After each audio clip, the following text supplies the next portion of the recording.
Аз държа буркан с мед. Аз държа фигурка. Можеш ли да махнеш капачката на буркана с мед? Да. Това беше доста завита капачка на мед. Лепнала беше. Можеш ли да почукаш по различни части на фигурката? С пръст ли? Да.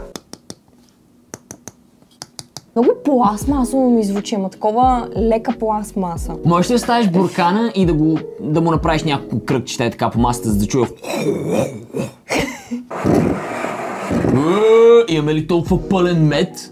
Да. Хубаво. Има ли някакви неравности по фигурката? В смисъл, можеш ли с лекичко с пръст така да ги тинг-тинг-тинг? Да ги тинг-тинг-тинг? Аз мисля да си мина пръста през неравностите ли? Да.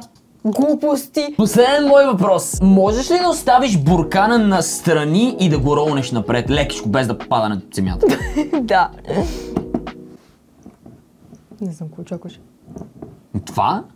Добре, последен твой въпрос. Можеш ли един път да я чукнеш на плоската част, един път на неплоската част върху масата?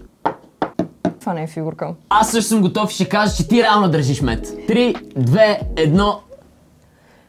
Какво? Братле! Знаех си, че капачката му е твърде!